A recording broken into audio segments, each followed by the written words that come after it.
Good evening, everyone. My name is Melinda Garfield, and I'm the Executive Director of Westwood Media Center. On behalf of our organization's staff and Board of Directors, we want to welcome you to this live candidate forum. For those of you who don't know, WMC is a 501c3 nonprofit funded by Westwood residents who subscribe to cable TV. We are contracted by the town of Westwood to provide certain services, and we value that partnership. WMC's mission is to promote and enhance local television and digital media content to Westwood residents via cable and online channels in order to support an informed and active citizenry, increase the transparency and quality of civic decision-making, deepen understanding of local issues of importance, and promote civility in public dialogue, while respecting the right to free speech and creative expression. We are proud to act as a trustworthy resource and provider of local information to the Westwood residents. The views on tonight's forum are solely those of each candidate and do not represent our organization, its staff, or board of directors. You can find this program replayed along with countless other important videos on our government TV channel, Comcast Channel 12, and Verizon Channel 42. Our video content is ready for on-demand viewing at any time on our YouTube channel. Just search Westwood Media Center Programming.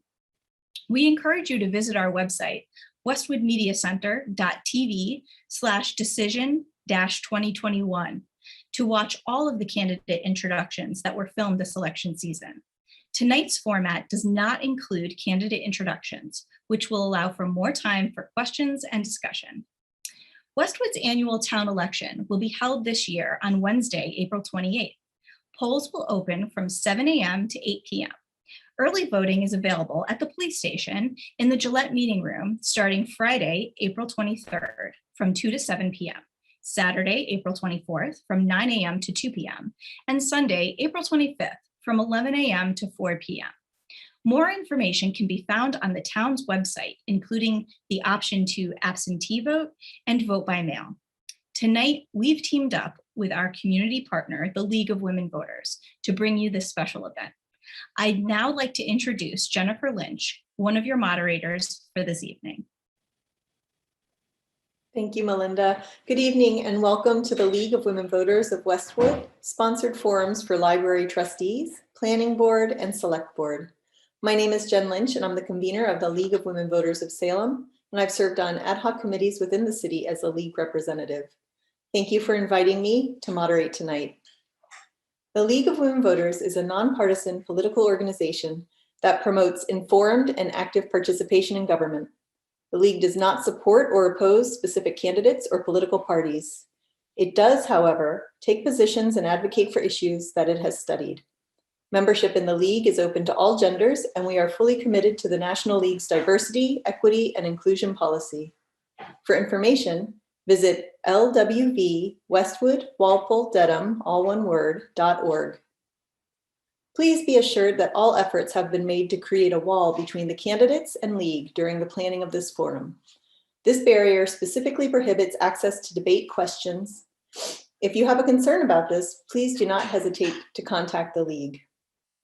When this broadcast is shared, it must be broadcast in its entirety with no edits. Now, please allow me to explain the format of the forum. Candidates will be asked 5 questions that have been submitted prior to the forum by League members. Where there are more than 2 candidates, I have used a randomizer to determine the order in which the candidates answer. As Melinda mentioned, candidates have introduced themselves through short videos available through the station, so we're going to get straight to the questions. The same question will be addressed to all candidates. Each candidate has 1 minute to respond. The time will begin when the candidate starts speaking. Final closing statements will also be limited to 1 minute. If a candidate exceeds the time limit, they may be muted. We'll begin by meeting the candidates for library trustees. We have Mary Masi-Phelps. Welcome. Denise Hebert. And Maria Ryan. The time limit, they may be muted. We'll begin by meeting the candidates for library trustees. Somebody has me on YouTube. There's a delay. Welcome. Denise Hebert and Maria Ryan. The time limit, they may be muted.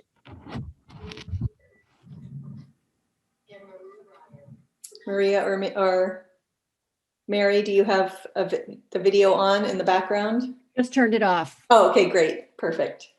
Okay, it looks like Denise is not here, so we're going to continue with the questions, and I will just go back and forth, and I will start with Mary. Okay. Are you ready? I am. Okay. Mary, the Wentworth Hall project is due to be completed this summer. Is that still a viable timeline? And what library services will be available that were not provided in the former library? Sure. No, thank you for the question, and thank you very much to the League, Westwood Media Center, and everyone watching. The current estimate is that yes, construction is on track and that the construction will be completed this summer. The library is working actively with the town to think about what does that new center look like in terms of getting the correct furniture, shelving, and so on. We need a move-in plan. We also need to work with the town on how we restore services given the ongoing pandemic and kind of the changing atmosphere that we're in right now. Right now, the main library provides for curbside pickup, for browsing appointments and study appointments. We need to figure out, well, given the move-in, the construction completion and the move-in, what's going to be an appropriate way to get those services restored at the branch. Thank you very much. Maria, same question to you. Do you need me to repeat it? No, I watched the library trustee meeting. First of all, thank you very much for having me. And hi, Mary. And I appreciate the time and the effort that you put into having this meeting. I did listen, and everything that Mary Masi-Phelps just said was presented at the library trustee meeting. And I concur with everything she said from what I heard. And I'm thinking that hopefully, perhaps fall, late fall, I think a lot depends on the pandemic and what occurs about that in the state. But the furniture and so forth that Mary talked about, the shelving, it sounds like the plan is going forward, and I'm sure it's going to be a great spot. You know, with the computers that will be there and the areas for the librarians to work. So I hope that's okay. Thank you very much. You can stay on, Maria, because we're going to start with you this time. What 3 characteristics are you looking for in the new library director? I would like to see a library director who is open to suggestions from her staff and from the public, good communications with the trustees, with the friends of the library, and just a knowledge and experience on her part to be able to bring to Westwood. We've had wonderful library directors in the past, many wonderful ones, and I would like that to continue. I'd like the good quality service and to continue for our library system. Thank you. Thank you. Mary, same question to you. Do you need me to repeat it? Nope, I'm good. Thank you. No, Maria's answer is spot on. I would say if I picked 3 L's for the things that I think are important, whoever we bring on as the new library director is inheriting a great staff, a great system. And what I want to see is someone who has the leadership skills to build on that, take suggestions, as Maria mentioned, from the staff, and really bring the library into this new post-COVID world. Second of all, someone who would be a liaison, because it's important, again, as Maria alluded to work with other town departments, to work with staff, to work with the Friends 21st Century Fund, to really have a collaborative effort, which our prior directors have done. And third of all, I want this person to be a librarian at heart, right? To bring the same level of passion for the library that our staff has. Thank you so much for that. It looks like Denise has joined us. Denise, can you hear us okay?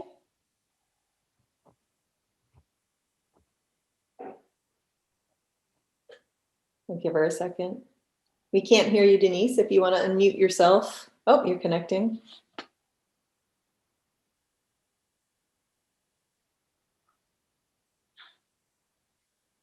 Can you hear us now, Denise?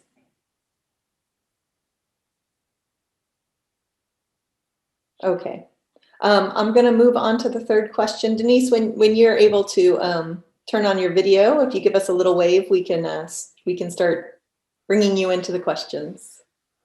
Okay, so where was I? We were. Oh, hi. Oh, bye.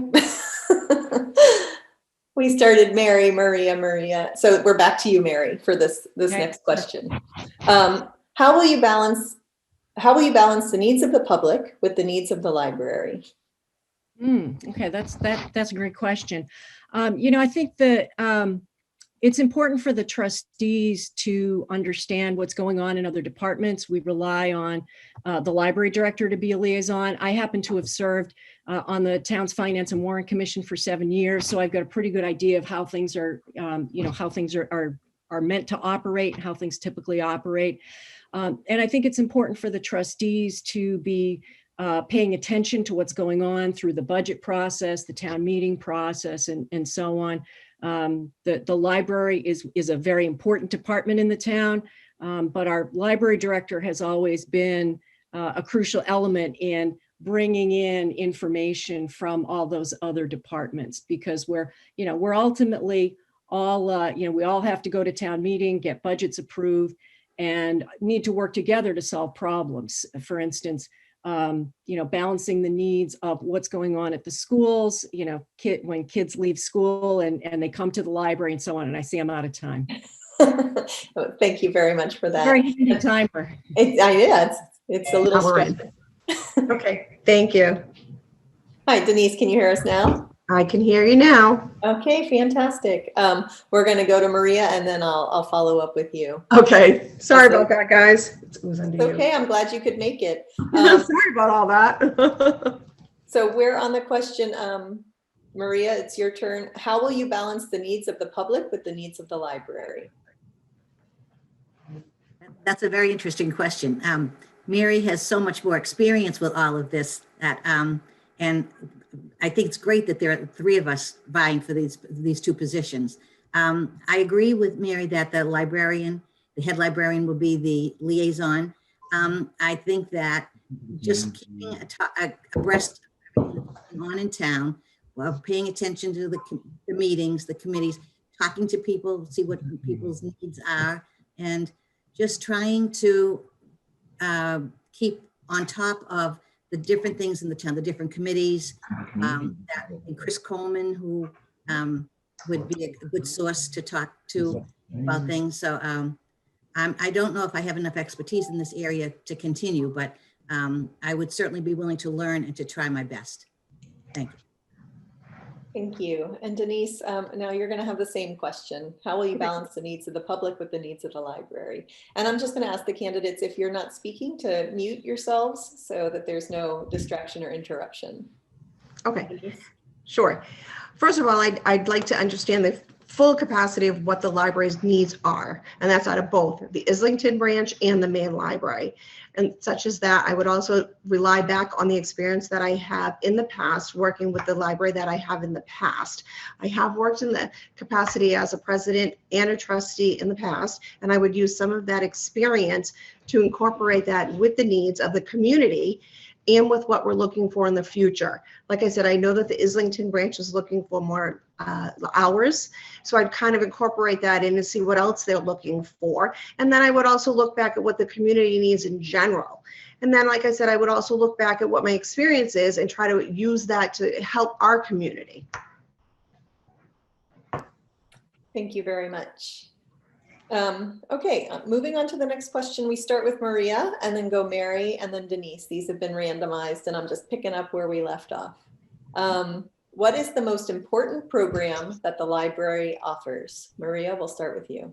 The most important program. They have so many wonderful programs. I don't even know if you could choose the most important. I feel as a teacher, a literacy person, that the children's programs, in my mind, are first and foremost.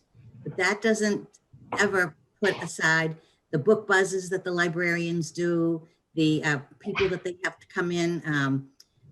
Gary Highlander comes and gives talks. The authors that come in to speak, and now on Zoom, but they still come in to speak.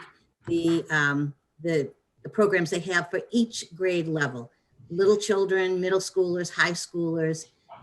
There's just so many wonderful things going on that I participate in a great deal. And I would like to see those programs continue, and hope that if there's anything I could do to add on to that, I would be happy to do so. Thank you. Thank you. Mary? Same question. Yep. Just had to yes, as Maria said, it's really tough to pick. During my 7 years as a trustee, the library has added and developed programs at all levels. I would say today, given where we are, curbside pickup might be the most important, followed closely, I would say, by the study hours that were added recently. Not to discount the browsing appointments, because those are great, but what the study hours do is those enable patrons to go in and sit for a while. So some of our older patrons who might want to come and read the paper can do it. College students who are stuck at home and want a good place to study and so on. Those are important right today. But I would say on an ongoing basis, it's really that continuum of programs that our staff have built, from the youngest kids that Maria mentioned through our teen programs. We got a volunteer program. We added a teen librarian just recently, which is great, all the way to our adults and seniors. Thank you very much. And Denise, same question. Well, I'm going to say something really odd, and that is I work at Fox Hill Village, and my residents there absolutely love our library. And one of the programs that they absolutely love is the cooking program. I know that sounds strange, but that's very important to them. And like I said, I bounce back on the community, and some of the things that they love, it's very important to them, is they love the cooking program. Children's program is absolutely important. All the new programs we have are very, very important. We do need to have skills for, I think we need to have new skills too, for like basic skills for the teenagers, such as like life skills. I think we could incorporate some new things, like they don't even know how to balance a checkbook. And I think it would be great to include something like that in our programs for the future. It would be great. Balance a checkbook, learn how to write a resume, learn how to fill out a college application. These are things our teachers may not have time for at the high school now, especially with limited hours, that we could certainly use at the library. Thank you, Denise. You kind of skipped forward to the next question. I'm sorry. Which is what kind of programs or programs, you can, as many as you can fit into a minute, would you like to see added? We'll start with Maria again. Oops. All right. We'll start with Denise. Go, Mary. I already started. Okay, well, I'll keep going. So like I said, I think basic life skills for the teenagers is huge, because they do not teach some of the things in school because they don't have time for that. Like I said, basic life skills, balance a checkbook, write a resume, balance a checkbook. These things are so important, and the teachers do not have time. College education, finding a college that suits them is not enough at the high school level. We could teach them more at the library. Those programs would be great. More at the level of the kids would be great. We got to, help out with the elderly. They would like to come in there and learn more about history. Those are absolute programs that the community would love to have. We could learn so much more, because we do have a resource there that the community is absolutely in love with our library. We have a great library, and it's absolutely important that we continue to use it in the right manner. Thank you. Mary, the same question to you. Sure, thanks. Yeah, so in terms of new ideas for programs, that brings up a great point that I wanted to make, which is that the library operates on a 5-year plan, and it's time to build a new plan. The current plan is coming up on 5 years old. So one of the things the trustees will need to do is help the library bring that forward. Ideally, we involve members of the community that'll represent all those different constituencies, other town departments, and of course our wonderful staff. But I think as we come out of the pandemic, I think programs that will help our patrons adapt, whether they're, young kids or middle schoolers, high schoolers, adults, seniors. I think we're going to be entering a new era where there are going to be new opportunities to have hybrid programs, bring in additional areas of interest, help people use technology in new and creative ways. Thank you. Maria, the same question to you. Can't hear you. Try again. See if I can help. Maria, you're still on mute. There you go. That's Thank it. you. Perfect. Well, that's very exciting to know that the 5-year plan is about to begin. One of the things that I know have been donated to the library is the Great Decisions Program. They're actually almost a bunch of college courses and a variety of subjects, and I would like to see them kind of advertised and promoted more to the general public, because you can learn anything from economics to history to civics, all kinds of subjects. So that's something that I would like to see encouraged. I totally agree with the helping with technology. I could use one of those courses myself. And I think that I would like to see more speakers come in to talk about their books, authors, and so forth. And as far as the senior citizens, I'll volunteer for that cooking. I'm a pretty good cook, so I'd be happy to help out with that. Well, I'm out of time. Okay, thank you. That's it. So that's the end of the questions that we have for you. We're going to finish with closing statements of 1 minute. It's going to go Mary, Maria, Denise. You can start at any time, Mary. Okay, thanks. Thanks again to the League, Westwood Media Center, and to everyone who's watching this evening or recording. As a 30-year Westwood resident with a deep commitment to our community, I strongly believe in the role of the public library in enabling all residents to really improve their daily lives through self-education. And as a trustee, I believe it's my job both to advocate for library services and to serve as a steward of your tax dollars. During my 7 years as a trustee, I helped craft the 5-year plan I referenced earlier that's really helped make our libraries welcoming, vibrant places that are responsive to the changing needs in the town. The trustees have important work to do in the months ahead, and I believe my experience truly matters there. We need to build that new 5-year plan. We need to actively engage in hiring and onboarding a new director. And as was previously mentioned, we'll be reopening the Islington branch facility when Wentworth Hall is completed later this year. Thanks again for your time. I ask for your vote. And above all, please vote in the election. Thank you. Thank you. Maria? Can you hear me? Yes. Okay.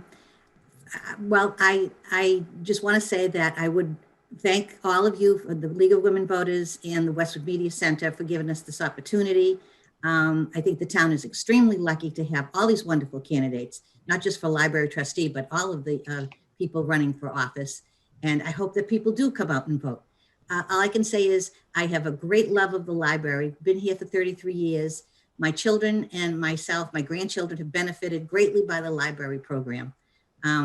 Literacy is my heart. I want kids, adults, everyone reading all the time, learning all the time, be lifelong learners. And just, and I would love to be part of this 5-year plan in directing. I have a great relationship with the librarians, talk to them all the time.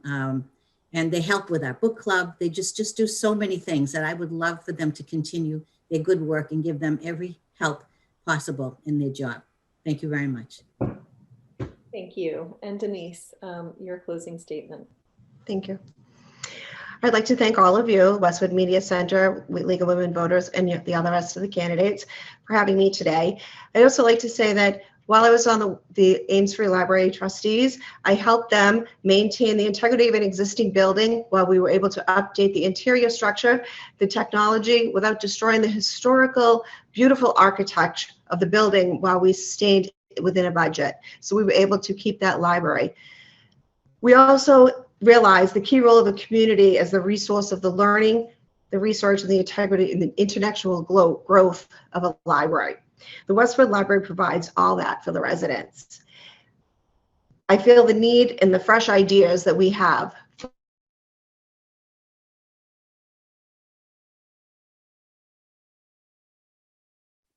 Oh no. Can you stop the clock? Denise, you've frozen. I don't know if you want to try resetting. Let's just give her a minute.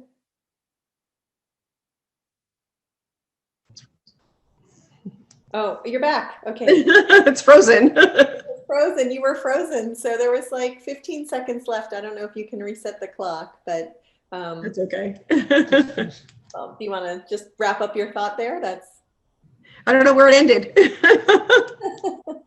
Well, thank you for having me. I'm sorry about all of your technical difficulties. Oh, that's okay. I want to thank you all for your time. You may vote for 2 of these candidates for library trustees. I wish you all the very best of luck with this. Thank you for having us. Thank you so much. All right, we will not be hearing from the moderator candidates at this time because Deborah Conant is unable to attend. We cannot hear from Jim O'Sullivan due to empty chair restrictions. So now we're going to hear from the candidates for the 3-year term on the planning board. You may vote for 2 candidates for this position.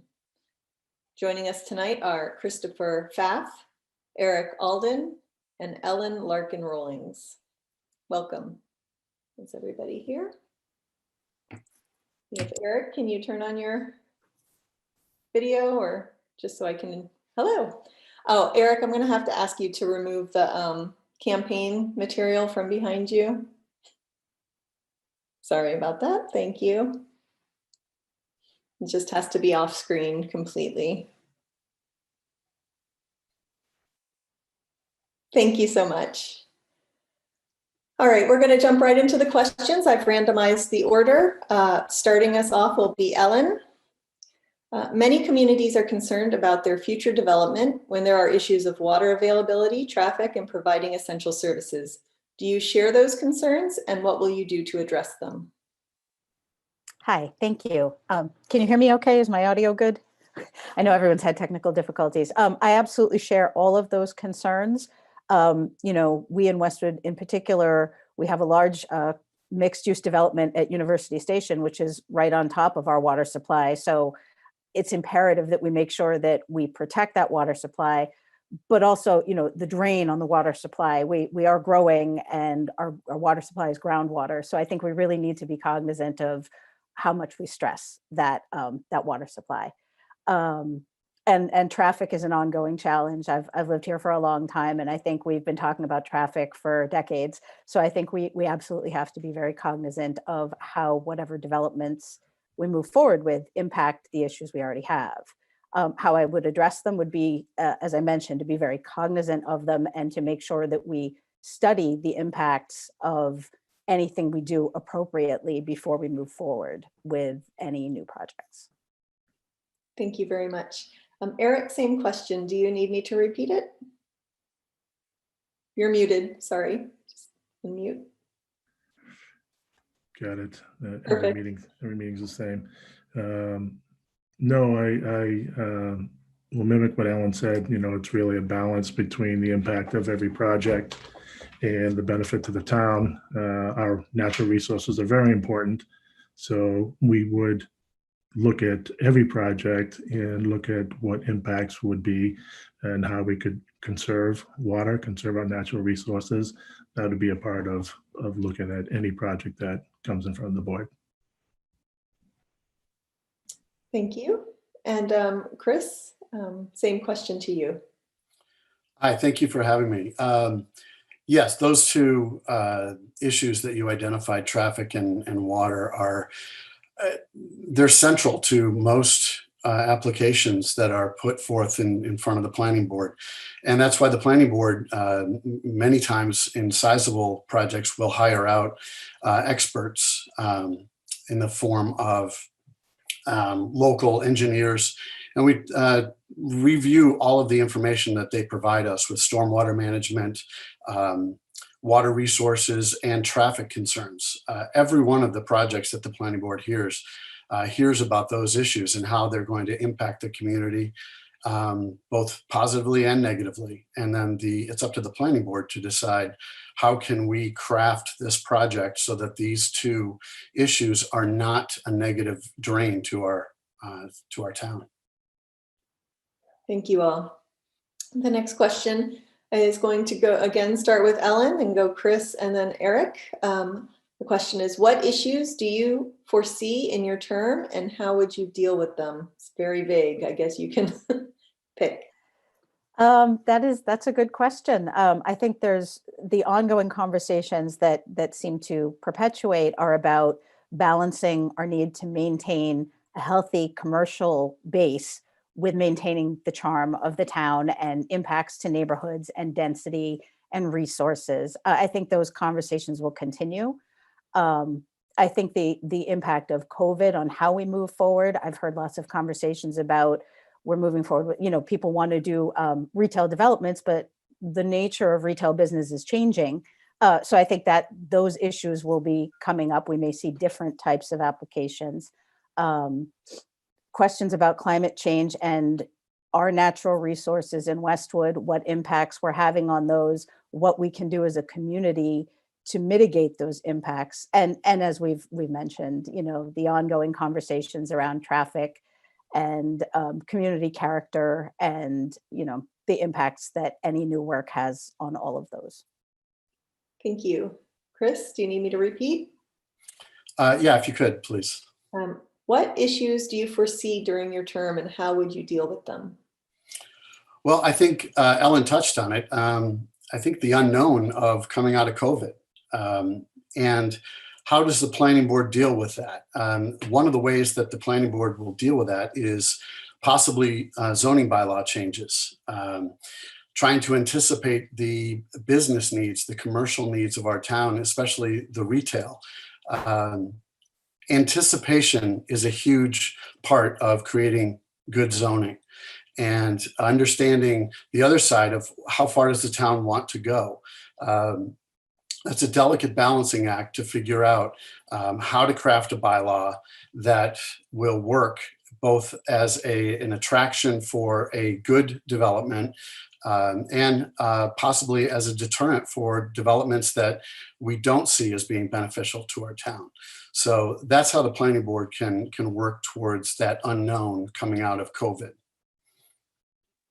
Thank you. And Eric, same question. Yeah, I don't know if I use the term issues, but with every project or development or zoning change or review of the zoning bylaws, there's always concerns. It's always a balance of weighing the benefit of any project towards the impact of towards the residents. Issues I would see with projects that were coming up would be how we would control our traffic, how we would preserve our green space, and how to use zoning smartly by reviewing some of the current zoning bylaws to see if they work. And if they don't work, then we would take a good look at them and see what makes sense to eliminate issues with future developments. Thank you. The order for this next question is going to be Chris, Ellen, Eric. Do you see a need for zoning for solar farms? Zoning for solar farms. Well, I guess you'd have to downscale that to likely things like backyards would be a primary concern. Westwood just doesn't have a lot of open space that would allow for that. A lot of it is forested. But I think it is something that's going to be on the forefront in the next year or two. So I think zoning for solar farms is something that the planning board should look at. The planning department is constantly looking at areas of our zoning that can be increased, updated, things like that. And the solar farm is probably something that is going to be coming to Westwood in some way, shape, or form. So yeah, I think that is something that the planning board and planning department should take a look at and see how we can incorporate solar farm into our already existing solar aspects of our zoning. Thank you. Next was Ellen. Sorry. Hi. Yeah, I agree that it is something that we should be looking at. We had a proposal or suggestion under discussion recently about doing a solar farm on a wooded lot, and there were people who thought it was a good idea and people who thought it was not a great idea, that the trade-off wasn't worth it. So I think I agree with Chris. We have discussions around it. It's going to come up again. I think solar is important. As far as farms go, yeah, there isn't a lot of land that would be able to house a large farm. But since it has been proposed, I think it's worthwhile for us to look at, do we want to craft some bylaws around where it would be appropriate to put a larger scale solar installation or a municipal solar installation? And I think that would be worth the community having some input on, but I do think the planning board, it would be worth their time, our time, to look at that and add something to the bylaws if appropriate. Thank you. And Eric, same question. Yeah, no, I think it's something the planning board should absolutely take up and look at and study and develop. It's an important feature to have in town. And in addition to looking at ways that we can find a spot for this, that we can zone for it, I'd also think it's important for the planning board to implement ways to add more solar to our current infrastructure and our future projects, including all of our municipal buildings, public buildings. I think it's a needed process that we should have included in all developments. Thank you.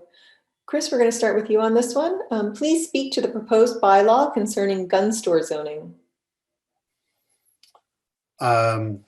With regard to, I'm sorry, speak to that article? Okay. It was brought to the attention of the planning board from a local neighbor, Dedham, when people and the residents were upset with where a certain gun store was being proposed. And the planning board had discussions about, do we think that gun sales are appropriate to our local business A and local business B, Islington and High Street. And without taking it away entirely, we didn't see any reason why it was an offensive situation to ask that it be in zones other than those two. We're not saying you can't sell guns in Westwood. We're just saying that this is not the use we would like to see in these two areas of our town. Thank you. Eric, can you please speak to the proposed bylaw concerning the gun store zoning? Yeah, I followed this one over the past 6 or 7 months that it's been discussed, and I know it's it's up for town meeting this year. As Chris said, it's a tough debate.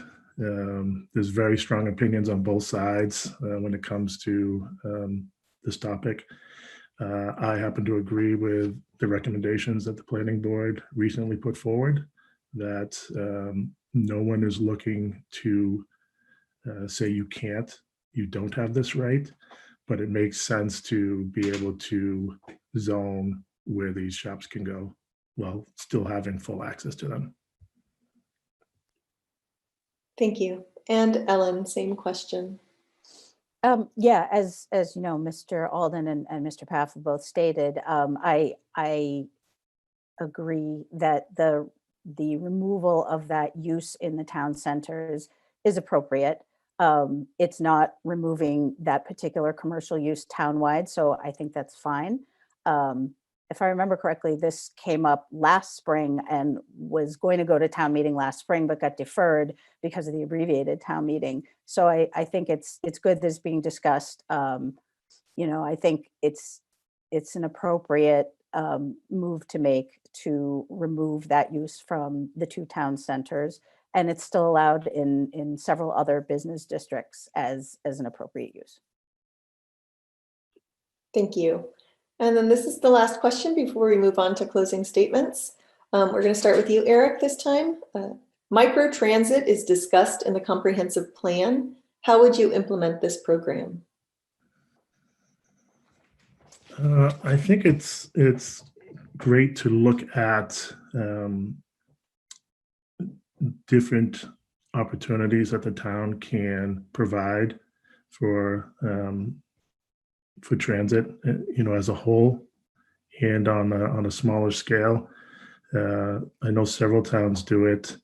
It could be helpful to our our separate shopping districts, to be able to get folks back and forth. I think it's a great idea, and I think it's something that we should look into further. Okay, thank you. Ellen, microtransit? Yes, I think if that's something that we do move forward with as a community, we could, enable it with, an app sponsored by the town, created by the town, hosted by the town, a website, to get the system up and running, to provide the opportunities for the sharing of the resources. And that's something that I'm very interested in. I do have a tech background, so I think that part of getting things up and running would be of great interest to me. How else would I implement it? I would work with any other committees that were involved in that, maybe the pedestrian bike and safety committee, if we were looking at sharing, bicycles as well as other types of transportation. I think there's a lot of collaboration that could happen across boards and committees in town to move that forward. But I would definitely use the tech aspect with, a phone app and a website and that kind of thing to move it forward quickly. Thank you. And Chris, same question.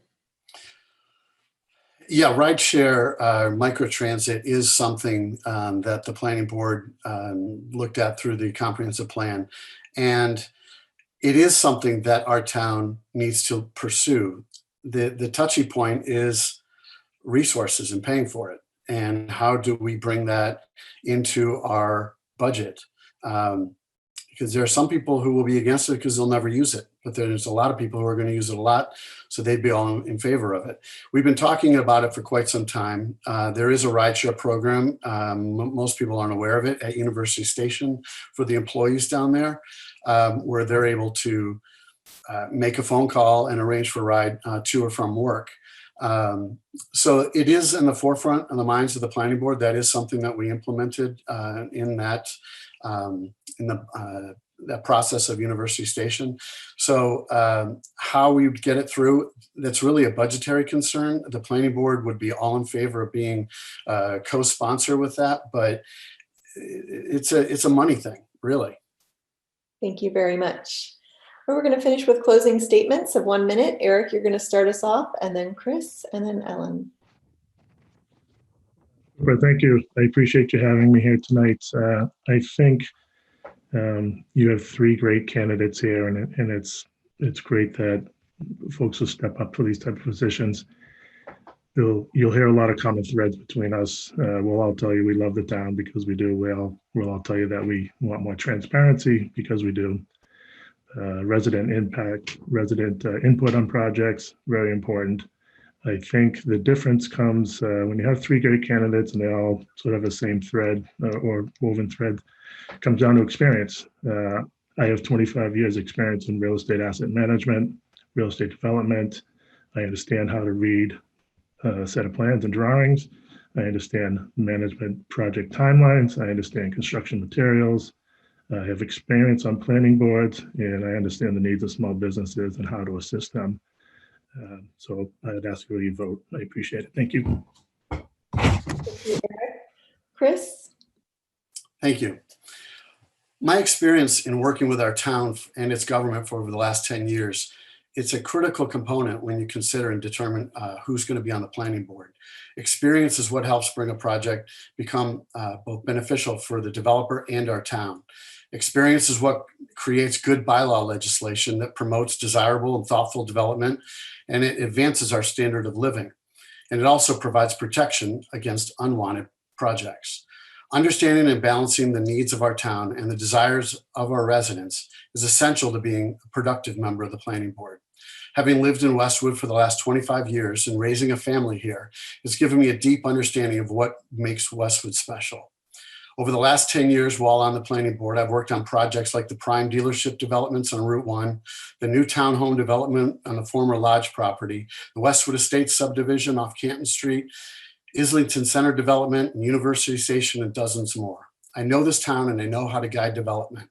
Please, I'm asking for your vote on April 28th for the Westwood Planning Board. Thank you. Thank you. And Ellen?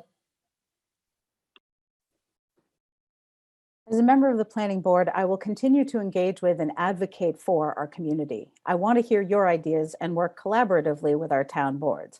I've participated in enough Planning Board and Finance Commission meetings from both sides of the table to see how critical it is that all our boards and departments are communicating. If elected, I will leverage all of my experience, both professional and from my previous roles serving our community, to help guide the processes and projects that come before the board. I will always come prepared, ask comprehensive questions, and bring a fresh, creative perspective to the board. Most importantly, I will work to achieve a healthy balance between all of our often competing needs. I thank the League and Westwood Media Center for hosting this event.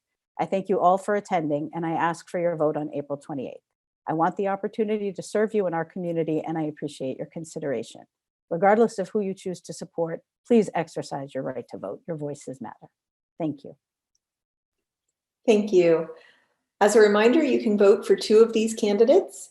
I thank you all very much for your time and your candidacy and wish you all the best of luck with your campaign. Thank you, Jen. Thank you, Alan. Thank you, Chris. Thank you.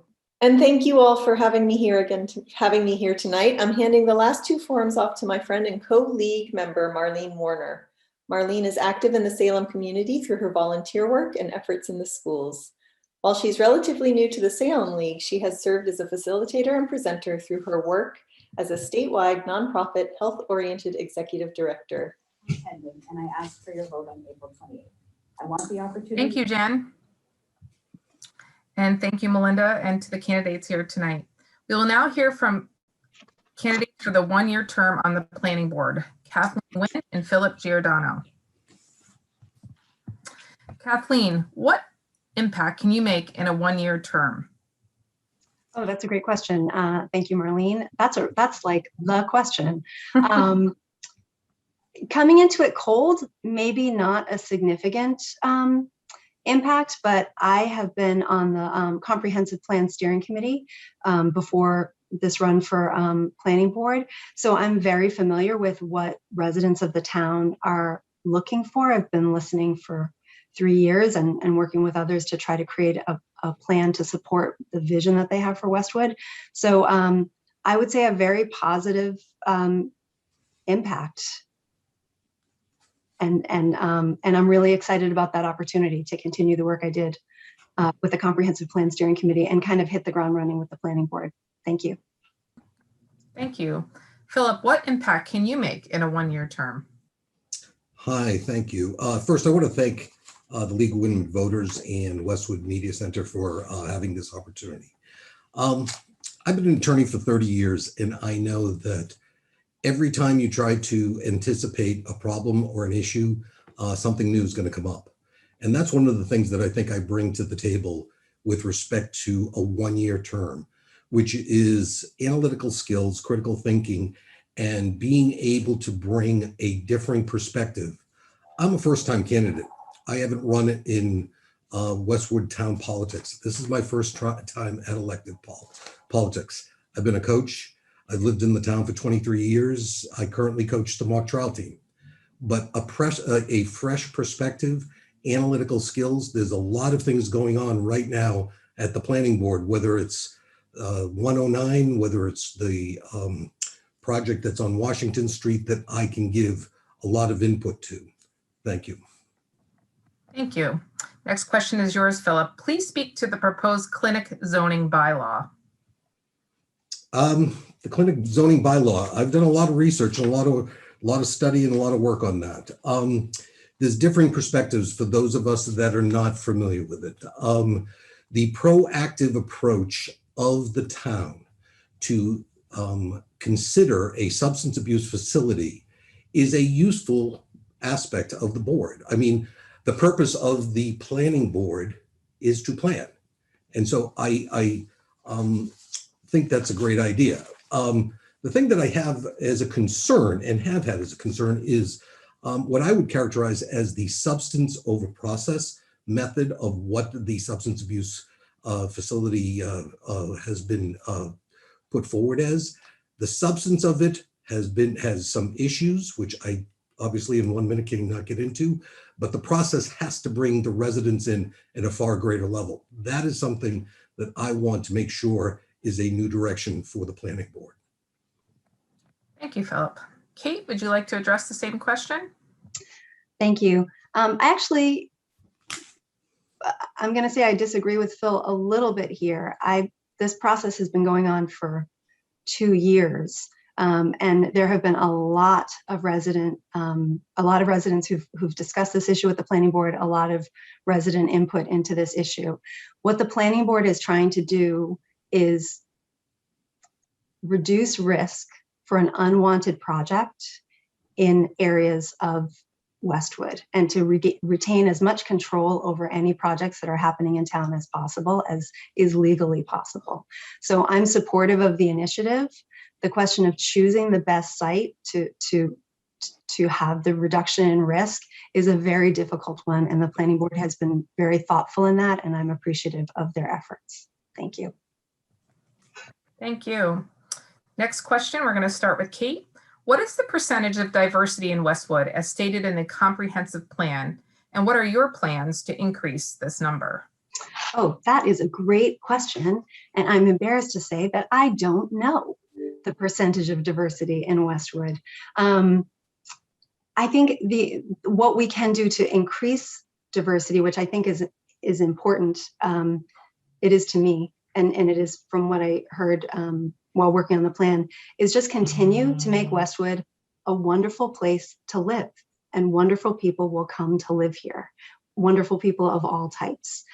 If we have an excellent school system, retain the quality schools that we have, if our bylaws and laws are appropriate, we will continue to have wonderful people of all types move to Westwood, stay in Westwood.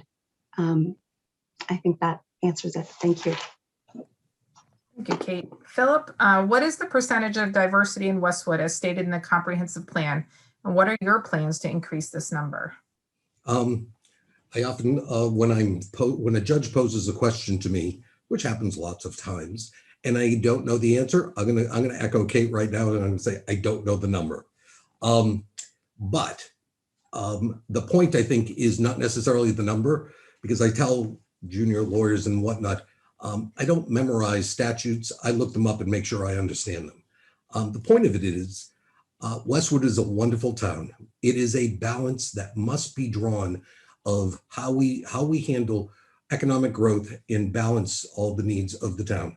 We are a welcoming community, and I want to be a welcome mat to diverse populations. I want to figure out what can be done to make a more inclusive and equitable approach to not just the school system, obviously that's important, but also to the planning and the planning board's functions, critical to our town, and we need to make sure that we enhance it as best as possible. I'm going to start with you again, Philip. Do you have a plan to develop town-owned land into affordable housing? Affordable housing is an issue which is coming up more and more, and it is important to make sure that we are able to balance the needs as they go with all the other issues that come into the affordable housing equation, which is, as we all know, traffic, storm drains, and transportation are among the issues that need to be addressed. The affordable housing concept is something that needs to be encouraged and needs to be generated with more enthusiasm. But we also have to be able to make sure we take a critical eye and ask the tough questions when a developer, because I represent businesses. They look at the bottom line. They're a dollar-oriented business, and we are the ones that have the town as our legacy and our primary asset, not just the bottom line of what might be an affordable housing project, and making sure we welcome the new residents into our town as quickly and as best as possible. Thank you. Kate, the same question for you. Do you have a plan to develop town-owned land into affordable housing? I do not personally have a plan to develop town-owned land into affordable housing. However, I was on the Housing Partnership and Fair Housing Committee, and this is a subject that's very near and dear to my heart. And again, maintaining the appropriate ratio of affordable housing in Westwood, which I believe is 10% is critical to reducing the risk of an unwanted a project that we can't control.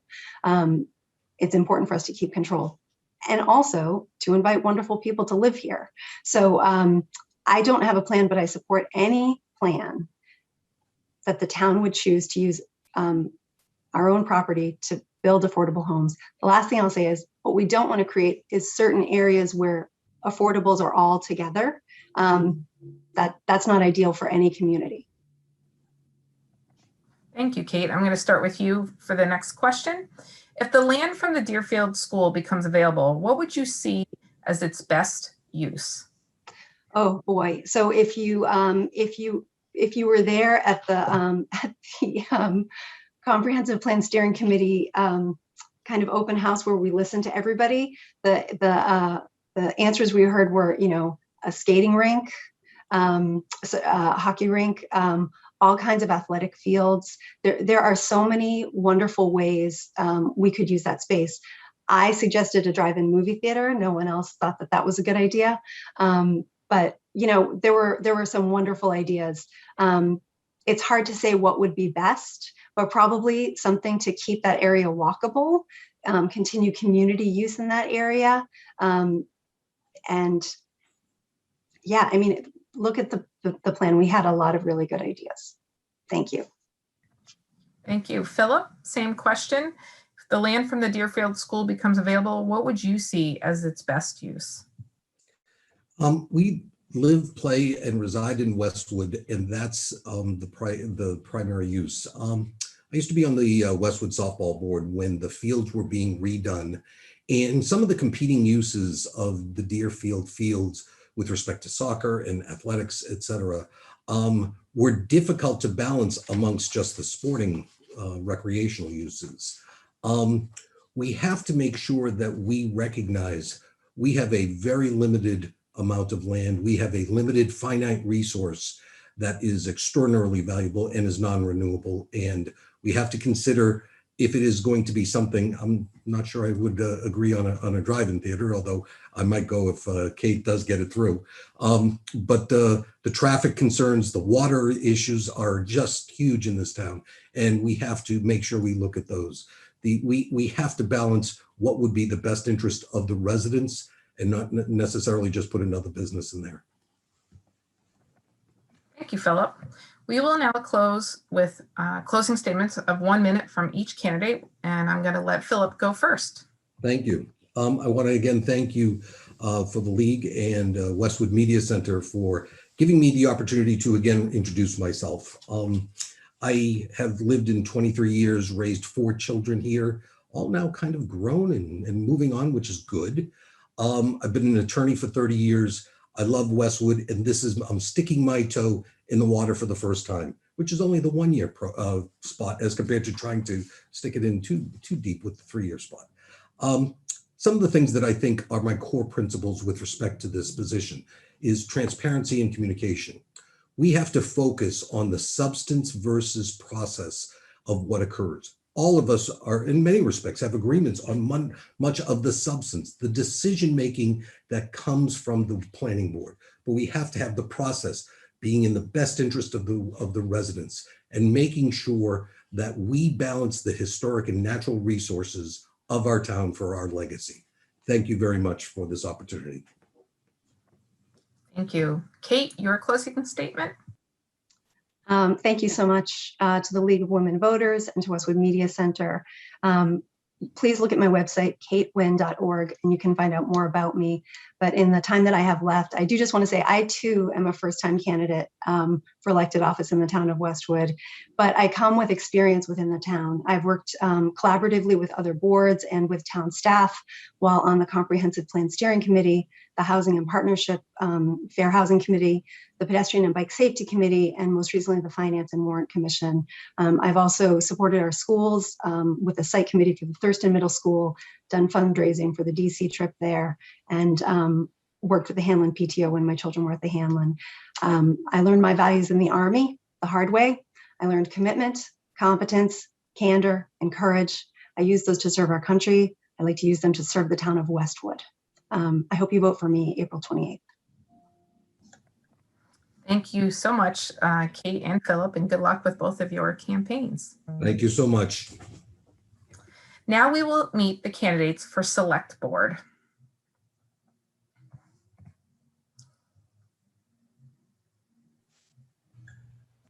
Thank you so much, Kate and Philip, and good luck with both of your campaigns. Thank you so much. Sounds like there's a little bit of an echo. Just someone for Select. You can just mute yourselves. Great. So we have Robert Gotti, David Atkins, and let's see, is Bill McLaughlin joining us? I'm here. Oh, you're there. Okay, good. I just couldn't see you. My apologies, Bill. Great. So good evening to all of you. So I am going to rotate the questions, and I'm going to start first with Bill. Bill, first, do you believe in climate change? What measures would you take to reduce the town's carbon footprint? For example, solar canopies, electric vehicles, or electric equipment for the Department of Public Works? First of all, thank you for having me tonight. And yes, it's just the basic answer. I do believe in all of them. I was in favor of the solar, I think the blankets they call them, for the parking lot at the high school.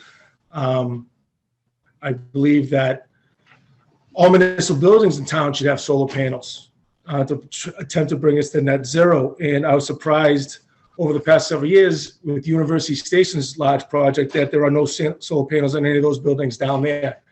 And if I'm elected, I would attempt to have all future municipal buildings that are built in Westwood have solar panels.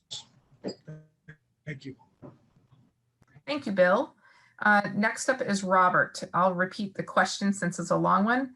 First, do you believe in climate change? And second, what measures would you take to reduce the town's carbon footprint? For example, solar canopies, electric vehicles, or electric equipment for the Department of Public Works? Thank you. Yes, climate change is real, and it's not simply about a couple degrees of temperature and sea level rise. The impact of climate change will most likely be felt by people in the arena of public health. Much like this year, things like vector-borne diseases, a la COVID, but not just COVID. If you remember, but right before COVID, we had Tripoli and West Nile disrupt after-school sporting programs. Other things like disruptions to the food supply and accessibility of water are all ways we're going to be impacted. I believe in the old adage of what gets measured gets done, and I believe we need to explore ways that we might, as a community, contribute to the global effort to reduce greenhouse gases.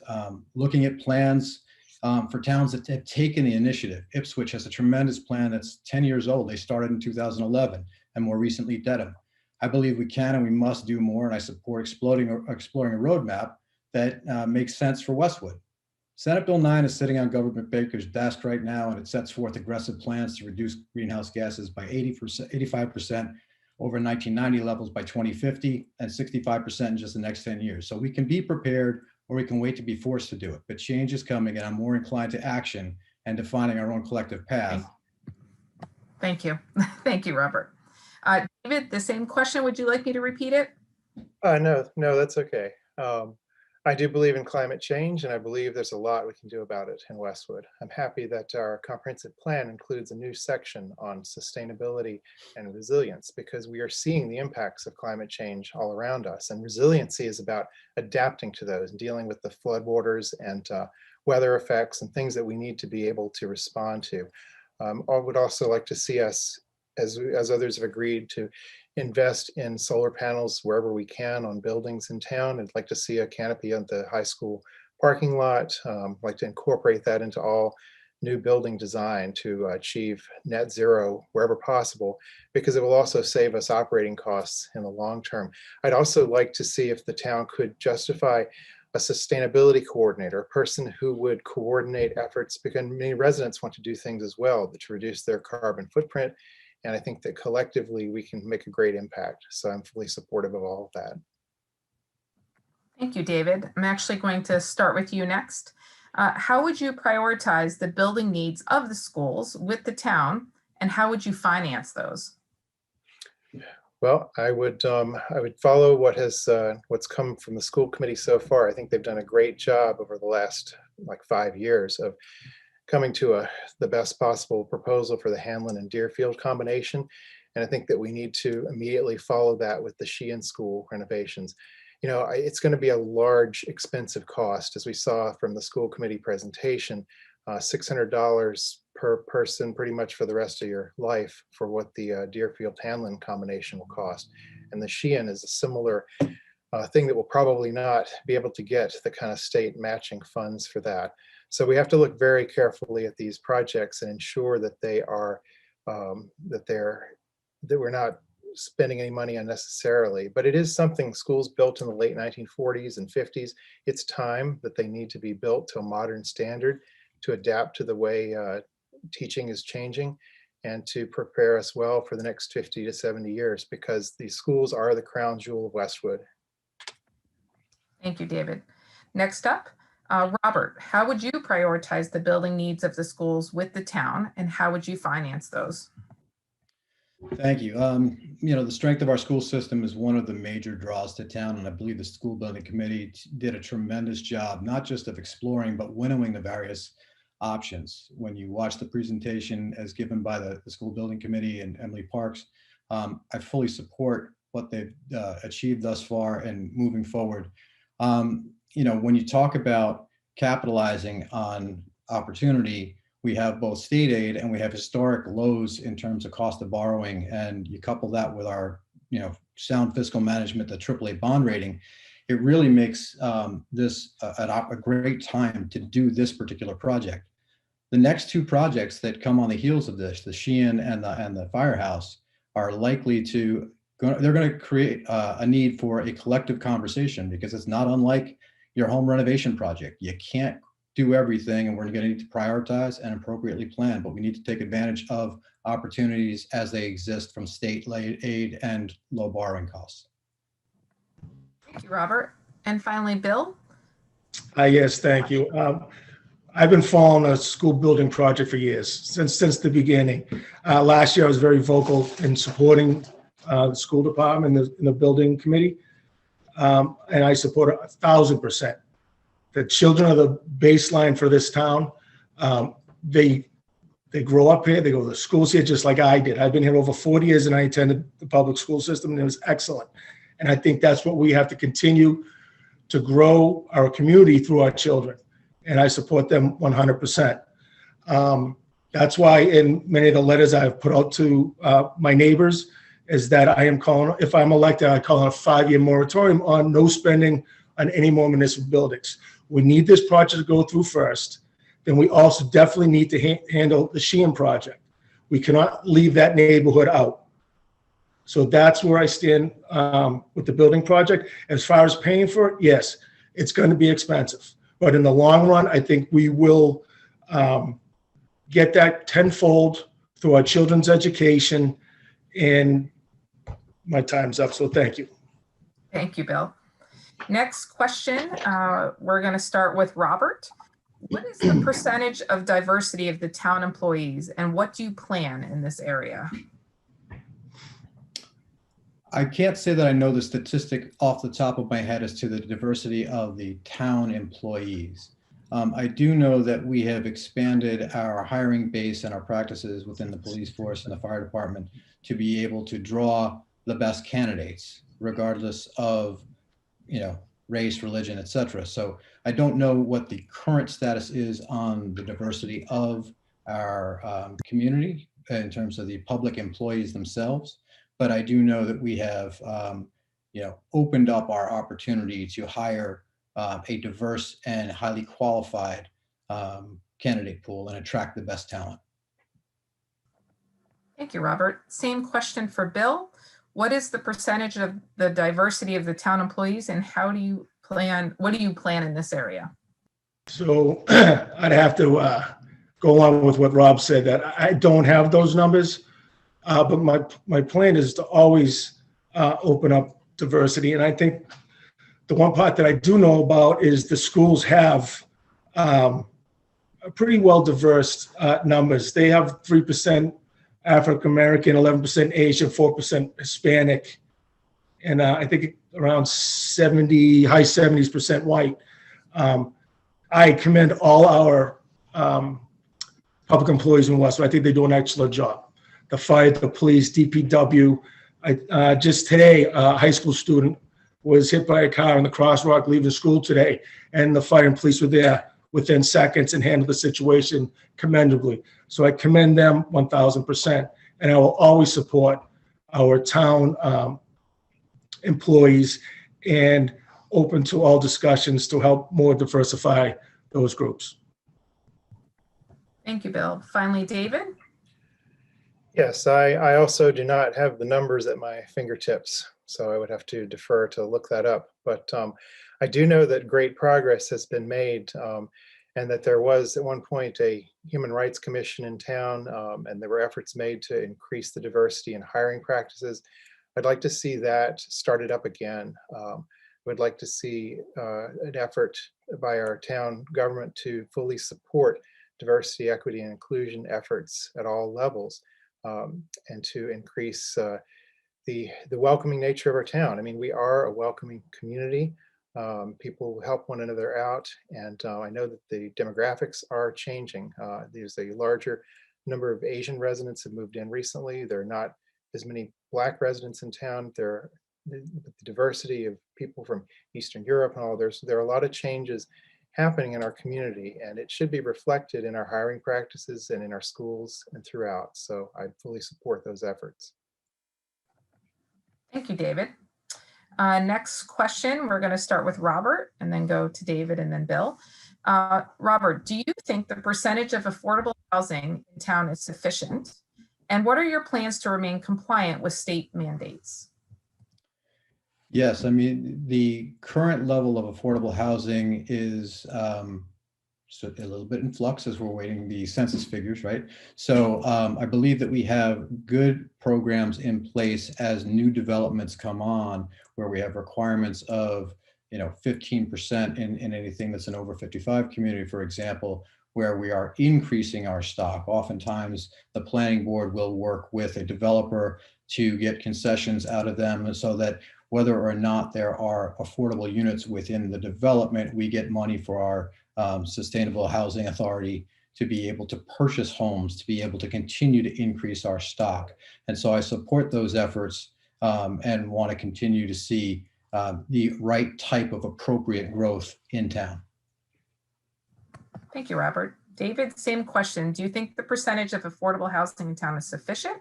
And what are your plans to remain compliant with state mandates?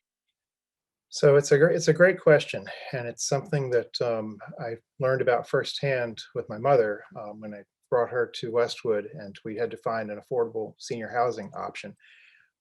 It's a complicated issue because there's the statistical number of units getting that 10% threshold, but that doesn't really capture the entire picture of things, because it's a very limited band of what qualifies as affordable.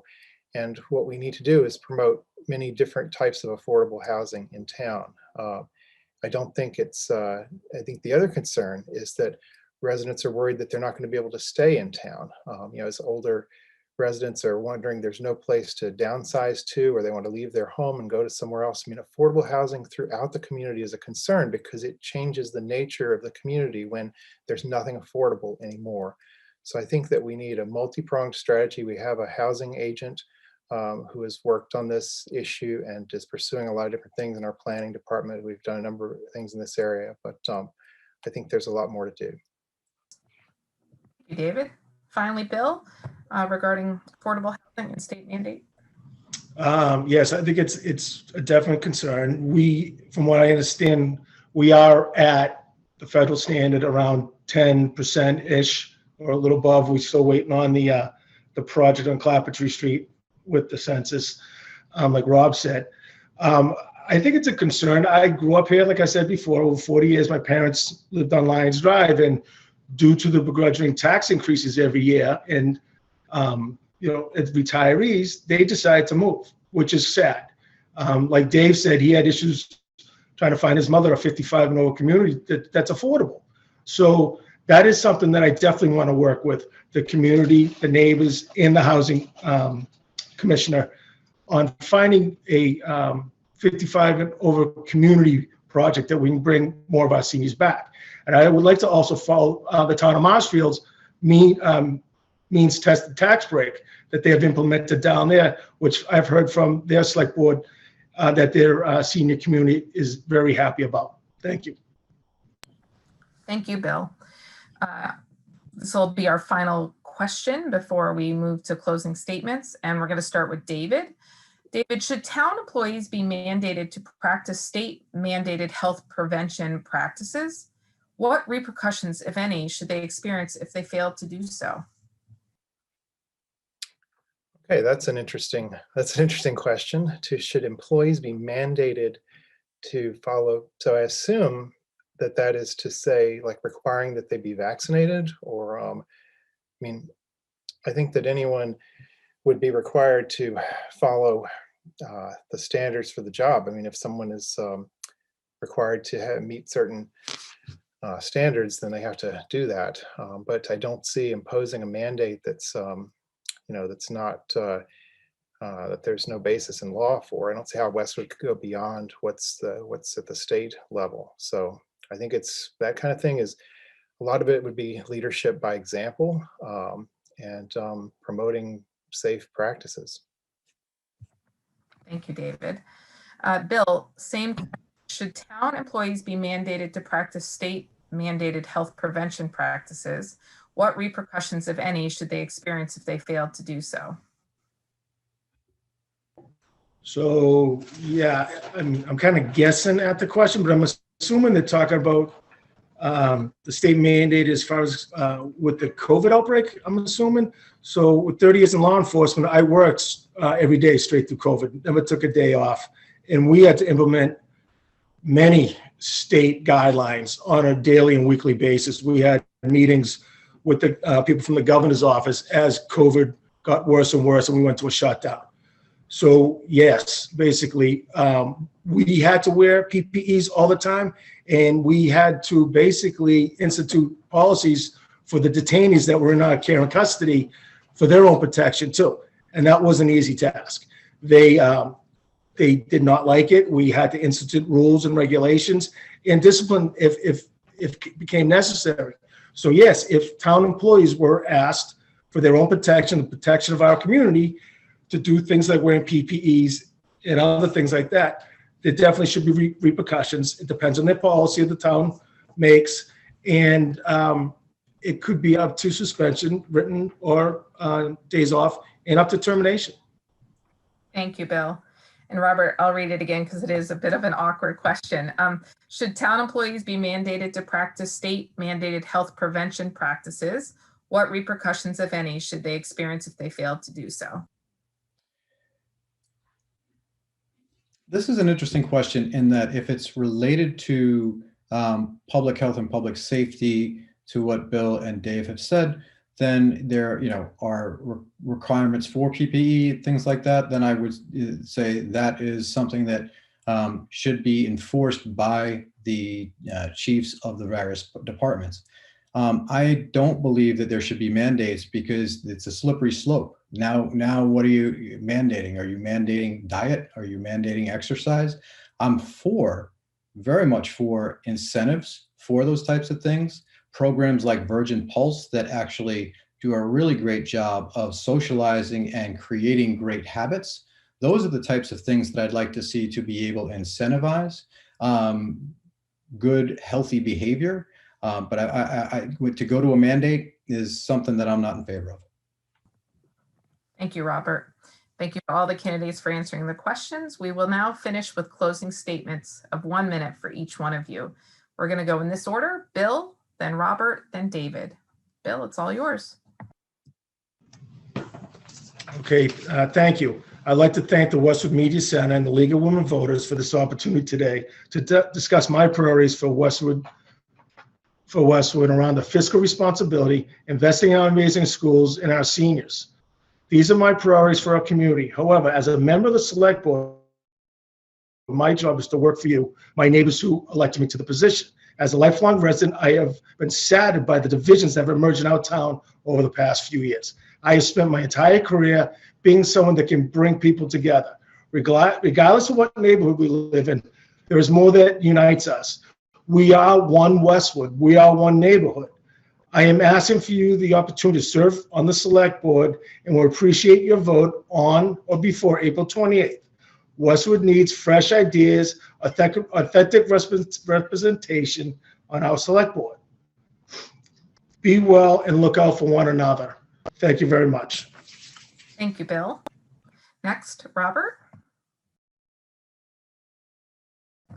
Robert, you're muted. Excuse me, sorry about that. First, I'd like to thank the League and Westwood Media Center for hosting this event. We're really fortunate we live in such a vibrant community. It's a great place to call home, whether you're new to town or you've lived here for decades. My background serving the community in many capacities, including the Westwood Media Center Board of Directors, the Planning Board, the Westwood Little League Board, they all complement my educational and professional experience to serve as your next select board member.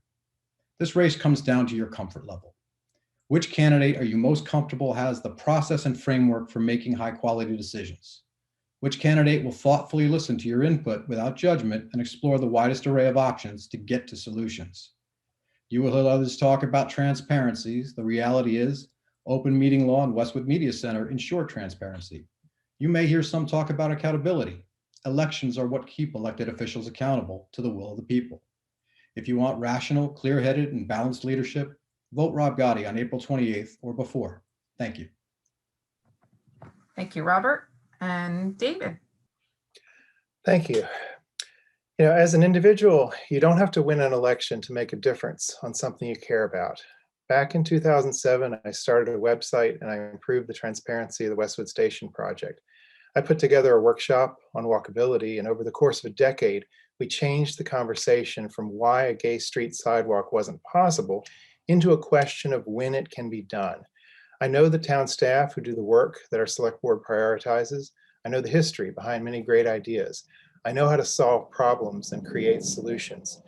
When I emphasize my decade of experience working effectively with town government, I'm saying that as a member of the select board, I will work to empower everyone who has an idea for positive change. I'll make the connections, I'll build consensus, and I'll help you become successful. I'm asking for your vote so we can work together to tackle the many challenges discussed tonight. Thank you, Westwood Media Center and the League of Women Voters for providing this forum, and thank you for your time. Please vote for David Atkins when you cast your ballot for select board. Thank you, Bill, Robert, and David. I wish you all the best with your campaigns. And a reminder to folks watching, you may vote for one candidate for the select board. Thank you. That concludes the forum.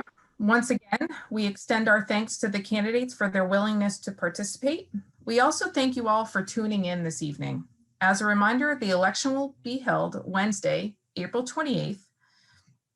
Visit the town clerk website at www.townhall.westwood.ma.us/departments/town-clerk for details on voting. And remember, democracy is not a spectator sport. Thank you and have a good evening.